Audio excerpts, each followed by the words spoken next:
Evan, how are you? Good. How are you doing? Doing good. Good. Good to see you again. Yes, sir. Looking forward to it.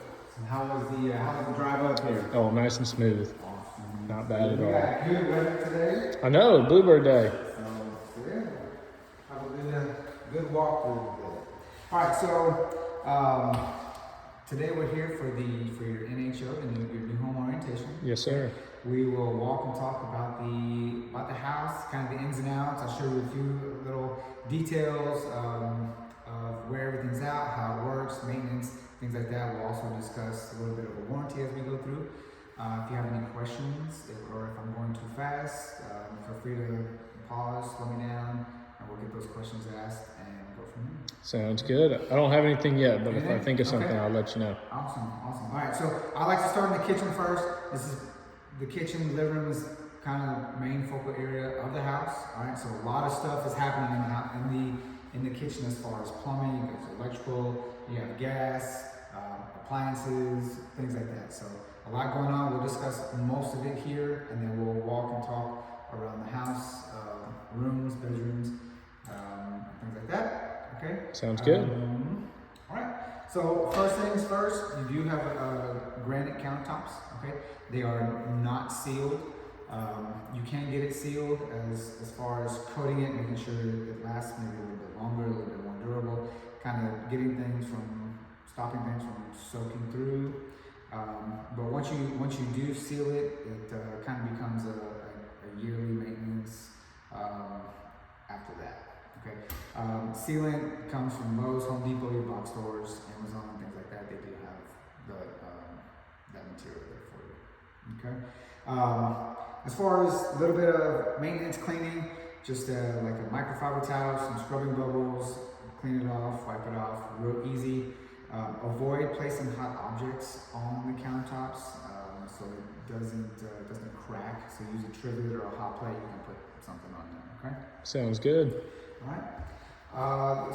Your sink here is a 50-50 split. Okay. On the left side here, you have your air gap. This is a break in the line between your sink and your dishwasher. All right. So that air gap allows my water to drain down. So just picture as a straw in a cup. You put your finger over the straw, you lift it up, that water stays. You lift your finger up, that water is going to drain. Okay, so that is your straw for the kitchen sink. Sounds good. And your dishwasher. If it happens to come off, it comes off, not a big deal. It just slides right back on there, nice and tight. In the event that you're running the sink and your dishwasher is soapy, it may overload, it may burp on you. Just make sure that this line, this gap in the air gap is facing towards the sink so that it burps inside your sink and not on your floors. That makes sense. Okay. All right, your kitchen faucet, standard kitchen faucet, you got your hot on your left, your cold on the right. Also got your sprayer for both sides. All right, and then once you set it back in there, it resets to its default on the normal dispenser. On your right-hand side, you have a infinity water filter. It comes with the house. It is not set up as far as a water filter. Once you close, you can choose to call the Infinity company. They'll come and sell you their plan if you choose to go that route. A lot of fridges have water filters built in them. But a few options. If you don't want this, you can easily remove it. The screws on the bottom. You can cap it off with a cap. A lot of people use soap dispensers or glass washers, things like that. So there's a few options if you don't necessarily want to go continue with this one after closing. All right. Any questions? Not yet. All right. Appliances. All of your appliances have been tested and ran by your third-party inspector as well as our inspectors whenever we hook them up. The main thing about your appliances is to register them after 60 days after closing. Okay, before 60 days after closing. All the information is tagged on the inside of the appliances. It has your model number, serial number, manufacturer date, all that information on there, as well as QR codes that you can scan all the information into the GE website. Okay, so that includes your dishwasher, your stove, your microwave, and as well as your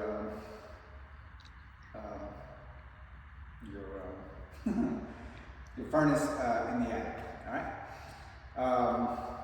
Okay. Underneath the sink is a little bit going on here. You do have your power supply for your dishwasher and your disposal.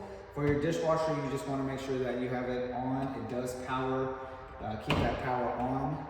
Okay, if you have little kids running around, you don't want them pushing any buttons, you can easily come down here, turn that power supply off. Turns everything off, no worries about that. Also, your dishwasher or your disposal power is also underneath here. Talking about the disposal, you do have your disposal on the left-hand side. If anything gets gunked up underneath there, we do supply you with the Allen key wrench that you can put underneath here. If it jams up, wiggle it back and forth, it unjams it real nice and easy. Things that do not, we recommend staying away from going down the sink is your pasta, rice, and potatoes. Okay, those tend to solidify, they gunk up, and they harden, and they just stop the disposal from working. Okay, so stay away from those. Underneath the sinks, you also have your water supply disconnects, or your shut-off valves. Underneath here on your gray lines, in the event you need to do any kind of maintenance on it, you can simply turn it and quarter turn, 90 degrees, shuts off that supply to the hot and your cold water. Okay, any questions under the sink?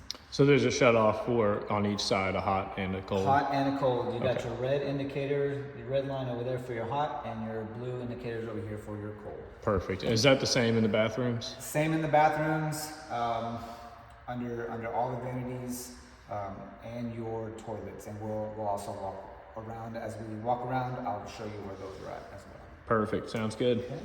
Okay. All right, your stove. We talked the stove. It is a natural gas stove. Nice 5-burner stove. Okay, it will click until you turn off the light function of the controls.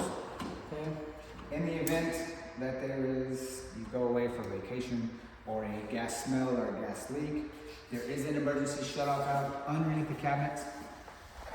Underneath there in the cabinet in the back, if you just turn that quarter turn knob vertical, it shuts off the gas supply to the stove and to the stove only. Okay. There are also 2 other emergency gas shut-off valves. As we'll walk around, I'll mention and show you where those are at as well. Okay. Microwave, standard microwave. Again, all of your information for registering your appliances are on the side. Okay. When you run your vent fan, high, low, and off, okay, as you're cooking, the smoke, you want that vent to vent out. It goes straight out to the outside. It doesn't circulate inside or through the attic. It goes straight to the outside.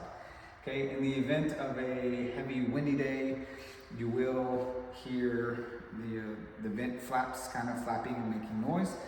Just remember that all vents will make noise, nothing wrong. So just be aware that that's what it is. Okay. All right. The backsplash and your outlets are GFCI protected along your wet areas, your kitchen, your bathrooms, showers, things like that. If it overloads, if you're running too much power, it will trip. You might find that your crock pot may not be working over here. Just make sure to come over here, check your GFCIs, make sure that they're on, reset them if needed, and then it should power everything up. Okay, in the event that it's not working, you check your outlets, you check your GFCIs, you check the breaker box, and go ahead and give us a call or submit a warranty ticket, and then we'll come out and take a look at it. We may have to replace them if need be. They tend to be a little over trippy sometimes, and they just need to be replaced. Okay. Cabinets. You have your white Dakota cabinets. Easy to clean, easy to maintain, durable cabinets. You can use a wet cloth, a magic eraser works best. Okay, just make sure you kind of wipe off any excess moisture that's on them so it doesn't stain or warp the cabinets. Sounds good. All right. Walk into your pantry. 4-shelf pantry. Okay, the thing to mention in here, starting to mention, is the paint scheme or the paint color in here. Your paint is a oil-based paint, okay, which means I can wipe it off with a damp cloth and that paint's gonna stay there. Okay, your paint on the walls are a water-based paint. If I wipe the paint with a wet cloth, that paint's gonna come off with it. Okay, so the best thing to do is we leave a little bit of touch-up paint for the house and the attic. Okay, wipe it off with a dry cloth, and then paint touch-up over it. Sounds good. Okay. All right. I know that you'll be bringing your fridge as soon as you close. This is where the fridge is going to go. Outlets on here. The water line for the fridge has not been ran yet, since it doesn't have anything to hook up to. So it may have a little bit of dust and debris in there from the water line. So just make sure you run a few gallons from this line out. Run it down the sink. Make sure it's all clear before you hook it up. And then once you hook up your fridge, make sure you run about 2 or 3 gallons from the filter, and then you run through that filter as well. Good deal. Right. Any questions? Nothing yet. I think Okay. you got everything answered so far. All right. So next we'll go to the front. We'll talk. We'll look at the front bedrooms, the bathrooms, then we'll walk around the house. Sounds good. Okay.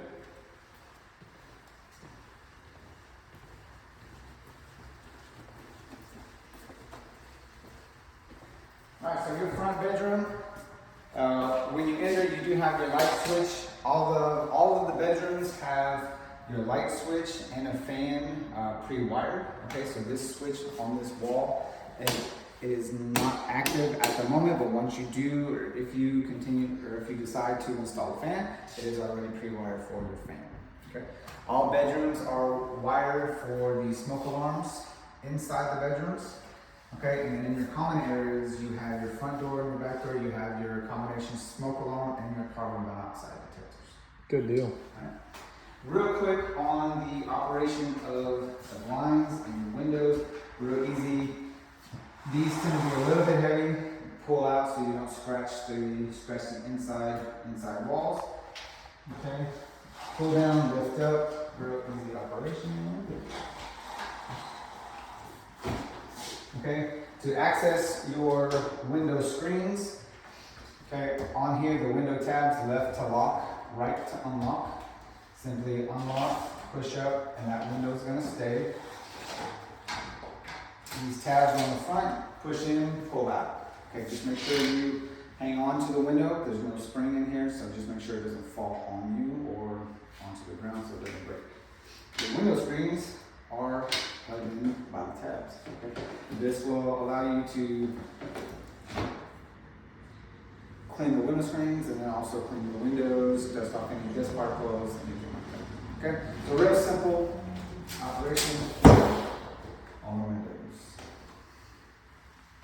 And adjust your blinds. Okay? Next we'll go to the bathroom.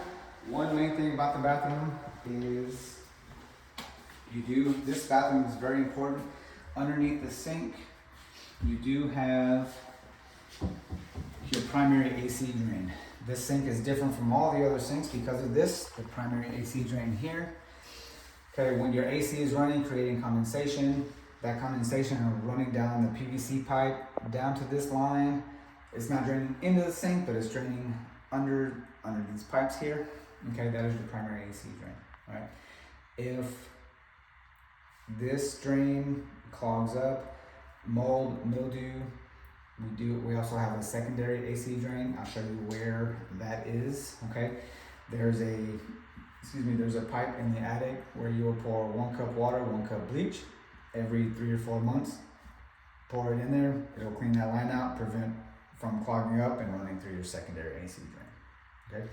As we mentioned before, we do have the water shut-off valves, your hot and your cold, quarter turn knob, okay, underneath there. And as well as your toilet. The toilet shut-off valve is located down the bottom right. Shut off, quarter turn, and off, okay? Perfect. All right, we'll head to the master bedroom. Before I get to the master bedroom, we'll talk a little bit about the thermostat. It is a true thermometer, okay, so avoid placing hot objects near the thermostat. It will sense that temperature difference and it'll think it's hotter in the house than it really is, and it will overrun, okay? So just avoid placing that here. There is only one thermostat, real simple operation. You got your heat, cool, off, and then you set your temperature or your desired temperature. Okay? Perfect. That makes sense. Master bedroom.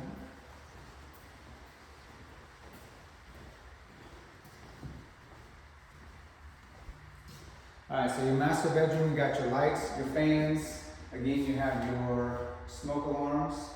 Okay, you have in here you have your supply and your return. There's only one area in the house that you need to replace a filter, and that's going to be in the attic, which will be a filter. Okay, and we'll show you where that's at in a little bit. Sounds good. All right. In your master bathroom, again you have your light switches. Okay, your shower. Again, underneath all the sinks. You do have your shut-off valves underneath all of them. Your vanities are cultured marble.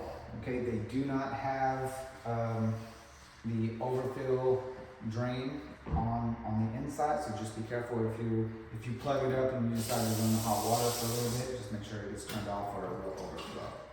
Okay. As far as cleaning and maintenance with the cultured marble, and as well as your kitchen sink. Stay away from hard abrasives like Ajax or scrubbing pad. Okay, that tends to, and it will scratch the marble, your fixtures, your stainless steel, anything like that. So stay away from those. Use a microfiber towel and scrubbing roll, something real soft, real easy that'll just clean it and wipe it up. Okay.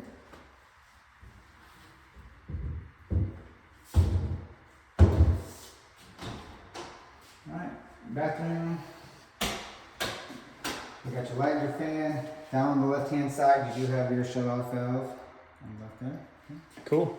All right, in your master closet, one important thing about your master closet, other than your shelves and your storage, is your low voltage panel. Whenever you do set up your internet, cables, TVs, things like that, the electrical company wants to know where this box is at. This is that box with the low voltage. It's already pre-wired in the master bedroom here, and then also in the conduit on the outside right hand side.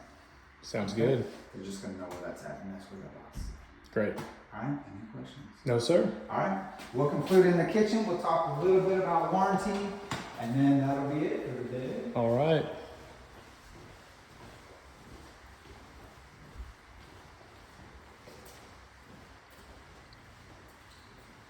All right, so we walked through the house. We talked about all the ins and outs of where everything's at. A little bit about warranty. We offer a 1-2-10. Okay, 1 year general warranty, 2 years on your mechanicals, so everything inside the walls, so your HVAC, your plumbing, and your electric. Okay, and then 10 years will be on your foundation and 10 years on the frame. Okay, more of that detailed information will be covered through David on our next walk. He's our warranty manager. He'll give you a nice packet, and then he'll also get a little bit more warranty information at your closing. Sounds great. All right, so I will take all the information, all of our blue tapes, all of our little minor deficiencies, and then we will sign the DocuSign. You'll get a copy of that. I'll send you a copy of it, but we'll sign off when we come back for the sign-off walk. Perfect. I'm looking forward to it. Okay. All right. That is all I have. Great. All right. Thanks so much, Jesse. Thank you.